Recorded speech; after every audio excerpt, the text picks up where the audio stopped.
Inireklamo ng ilang residente ng Quezon City ang pagputol sa isang puno ng sampalok sa Tomas Morato Avenue. 74 na taong gulang na ang puno na itinanim pa raw ni dating Pangulong Manuel Quezon at mga kaibigan niyang sina Tomas Morato at Don Alejandro Roses. May report si Mark Salazar. Wala lang sa inyo ito? Sinapchap na puno ng sampalok sa Tomas Morato Avenue, Quezon City. Alam nyo ba kung anong pinutol nilang ito? Kasaysayan. 74 na taon na ang nakalilipas. Kasama ang punong ito na tinanim ng magkakabarkadang sina President Manuel Quezon, unang mayor ng Quezon City Tomas Morato at journalism icon Don Alejandro Roses. Unti-unting nawala na ang mga punong tinanim nila.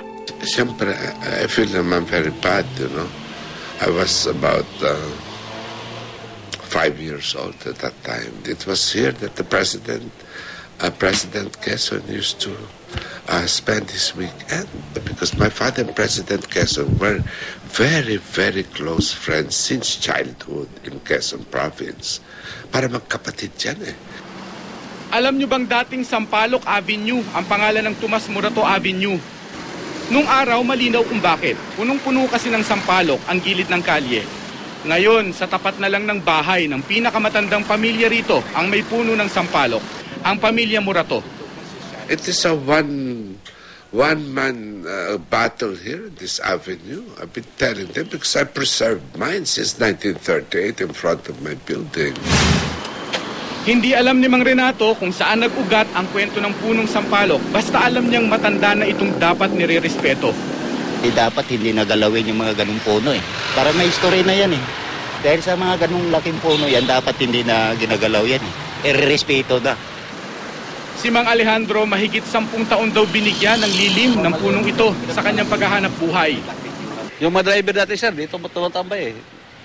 Yung mga kumakain sa mga restaurant, wala na. Ito na lang ang nasahan namin, payong na lang. Pero may punto rin daw kung bakit pinayagan ng DENR na putulin ang sampalok na ito.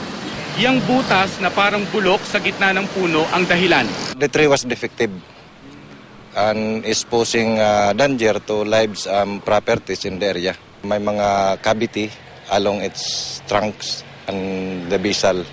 Ayon kay Dr. Isidro Esteban, isang tree surgeon sa Manila Seedling Bank Foundation, ang isang puno na 10 to 20 years old ay kayang mag-supply ng oxygen sa 2 tao para sa buong taon.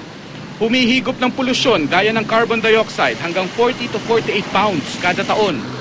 Minsan na rin sinabi ng programang Born to be Wild na ang isang full-grown tree ay kayang pumigil ng 1,000 gallons ng tubig, iwas landslide. Sa ilalim ng batas, sa bawat punong puputulin mo, kailangan magbigay ka ng 50 seedling sa DENR. Pero ang 50 maliit mong pinalit, 10 to 20 years pa natin hihintayin para magbigay sa atin ng kaparehong benepisyong nawala sa pinutol mong punong matanda. Kaya naman gayon na lang din ang pagtutol ng iba't ibang grupo sa ginawang earth balling sa mga puno sa SM Baguio. Sari-saring kilos protesta ang sumalubong sa planong expansion na ito ng SM. Sa isang pahayag ng pamunuan ng SM, sinisiguro daw nilang mabubuhay ang mga maapektuhang puno sa pamamagitan ng earth balling.